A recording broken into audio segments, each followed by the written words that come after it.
Cambiamos un poco el tema y ahora vamos a hablar sobre hidruros, iniciando con su estructura. El tema de hidruros es encontrar nosotros en una fórmula química un hidrógeno. Este hidrógeno puede ir enlazado con toda la tabla periódica. Podemos encontrarlo con metales y con no metales, ¿sí? En cuanto a las reglas de nomenclatura, es básicamente lo mismo que hemos manejado en videos anteriores. Cuando este hidrógeno va enlazado con metales, las reglas son casi similares. Pero cuando este hidrógeno va enlazado con no metales, las reglas cambian un poco. Ya a través del video, ya en la parte final, vamos a hablar un poquito más de cómo cambian las reglas en cuanto a nomenclatura de estos hidruros enlazados a no metales. También tenemos que recordar lo siguiente. Cuando el hidrógeno se encuentra del lado derecho de una fórmula química, ahí es representado como un hidruro. Sin embargo, cuando ese hidrógeno ya no se encuentra del lado derecho, sino del lado izquierdo de una fórmula química, ahora es un ácido, ¿sí?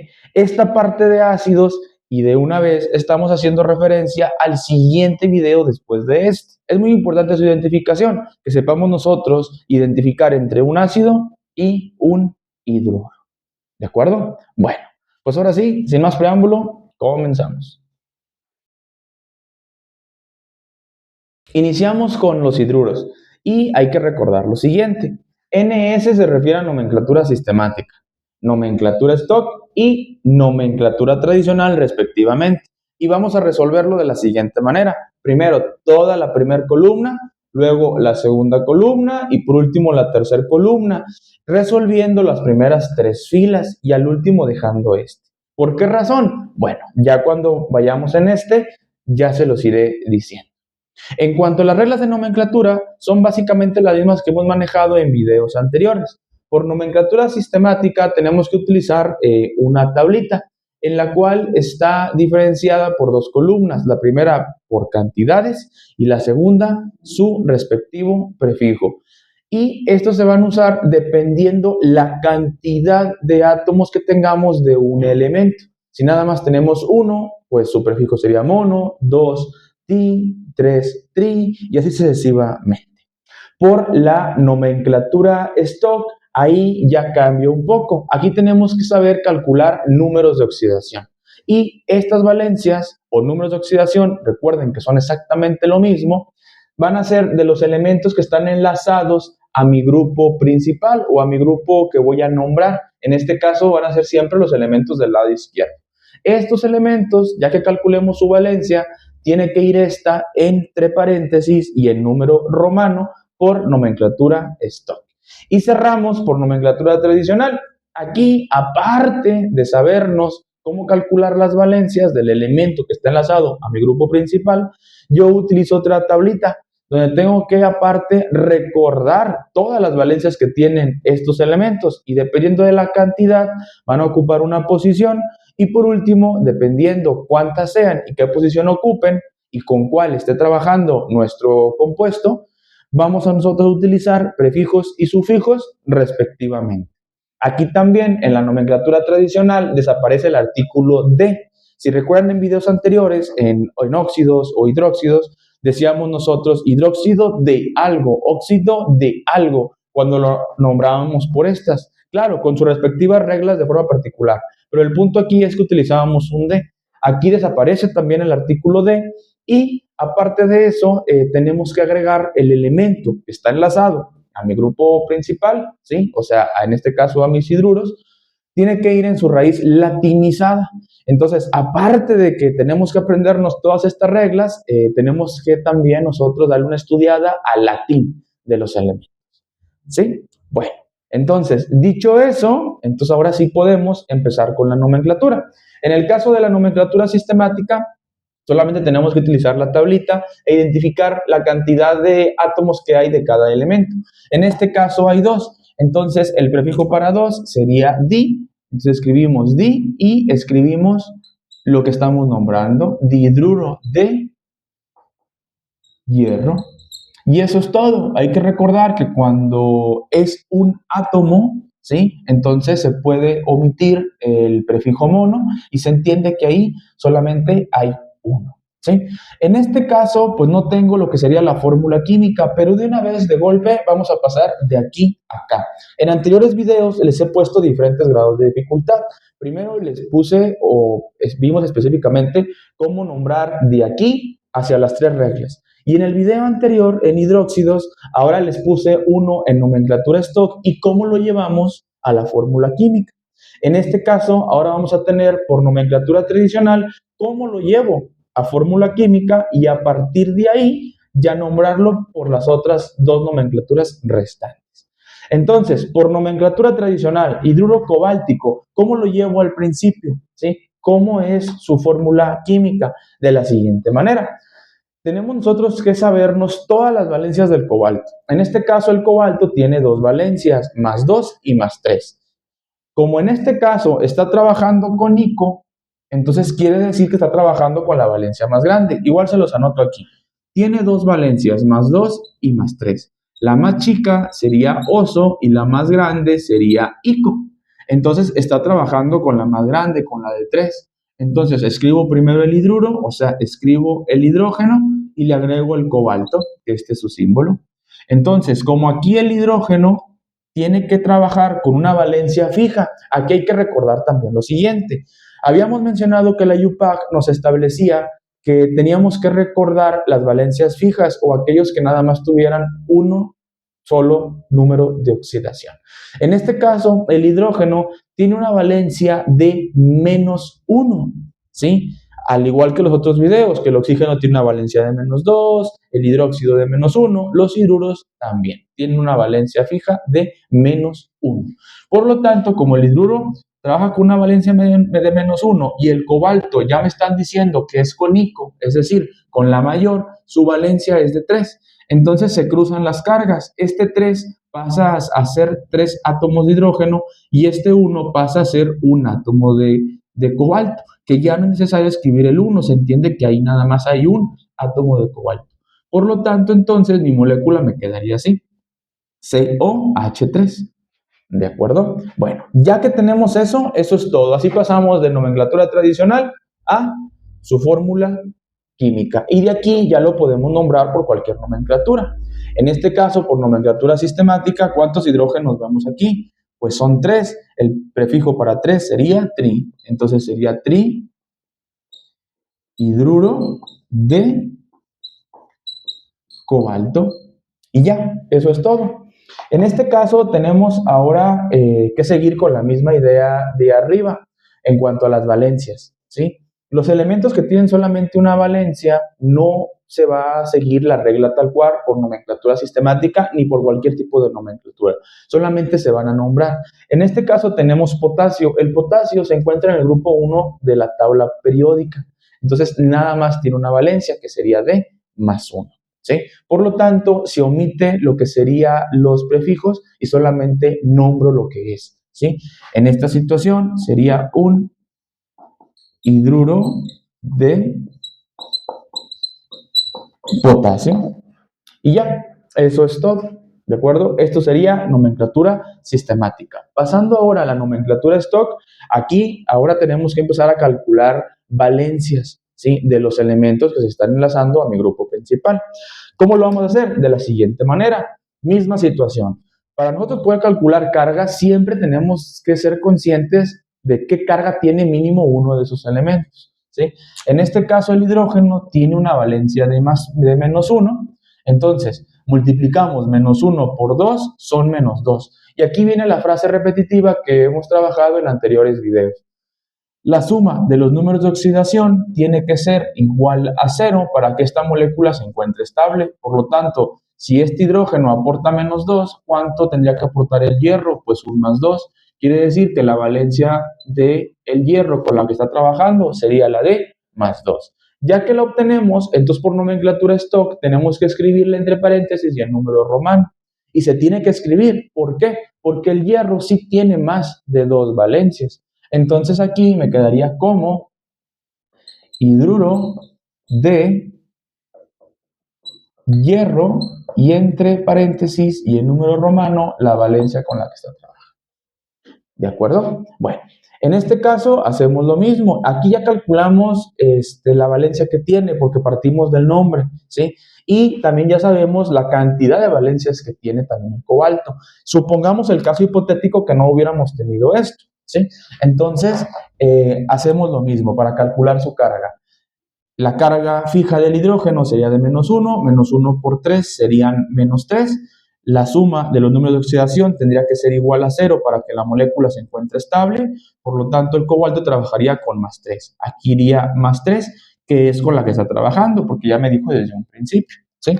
Voy a borrar esta parte de aquí para que no se confunda con el ejemplo de abajo.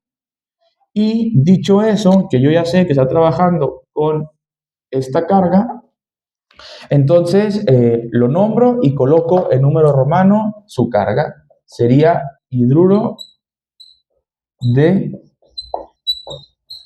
cobalto 3.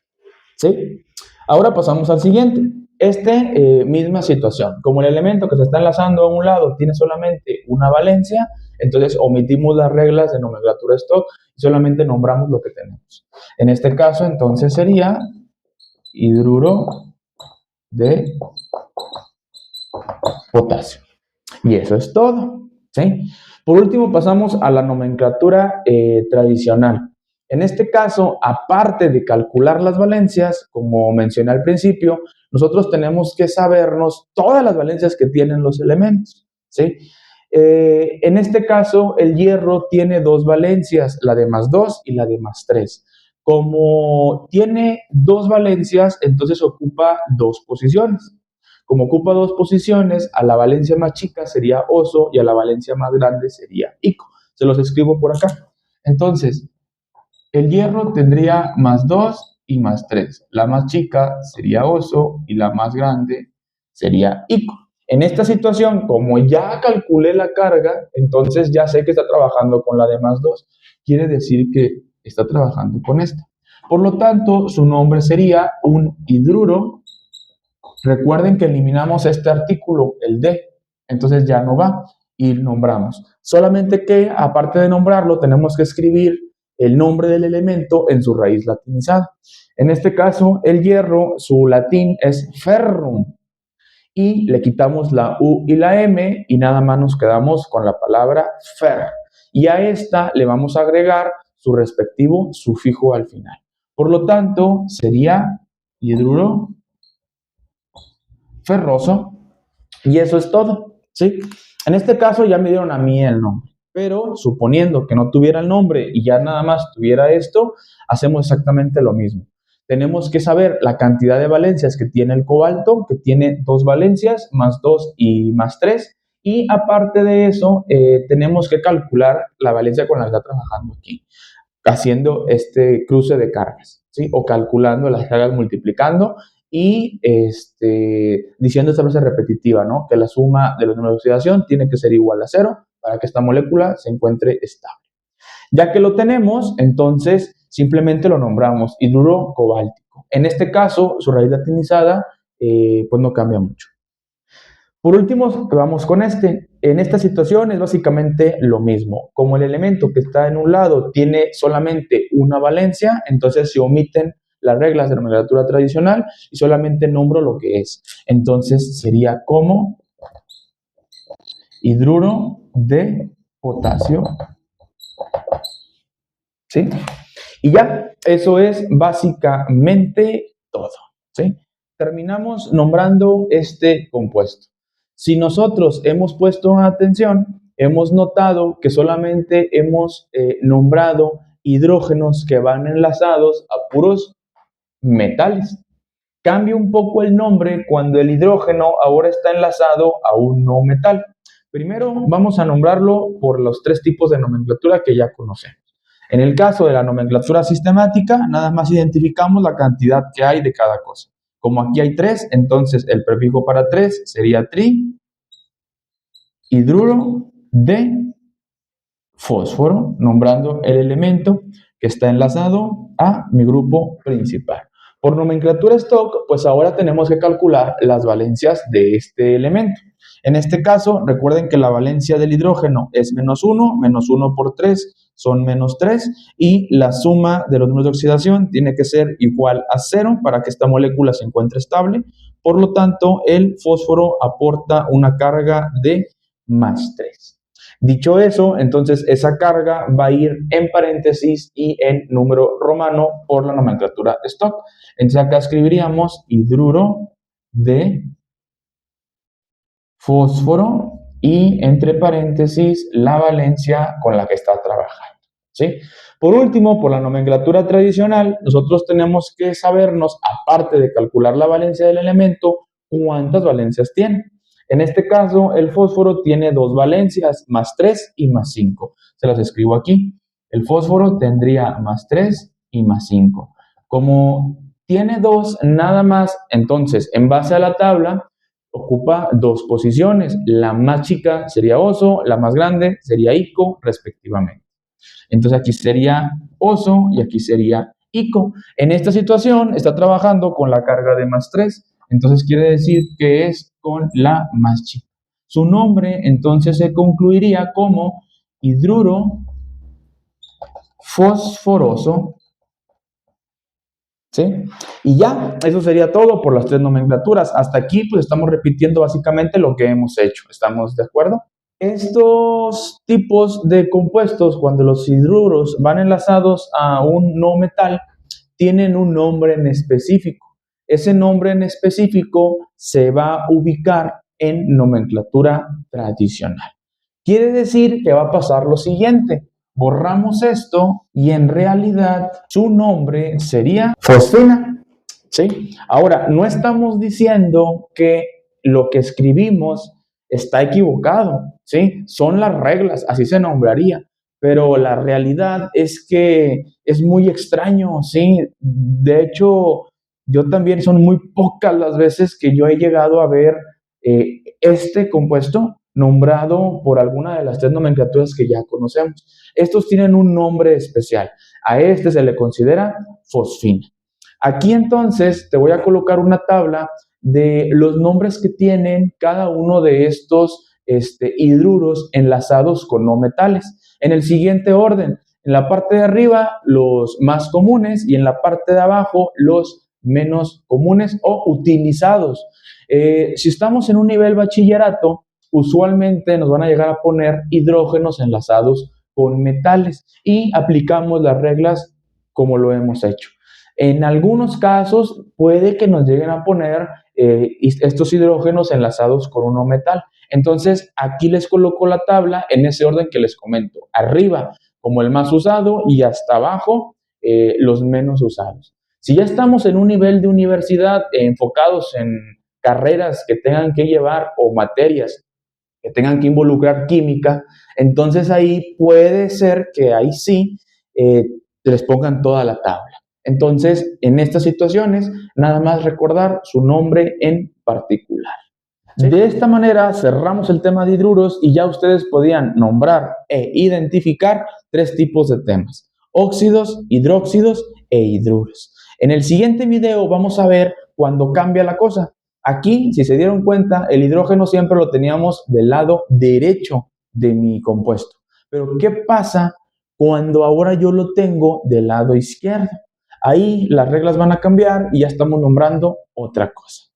Bueno, entonces, si el video les gustó, les entretuvo y sobre todo aprendieron, los invito a que aquí abajito me dejen un comentario, se suscriban al canal, le den like y compartan. Bueno, bonito día, un abrazo y hasta luego.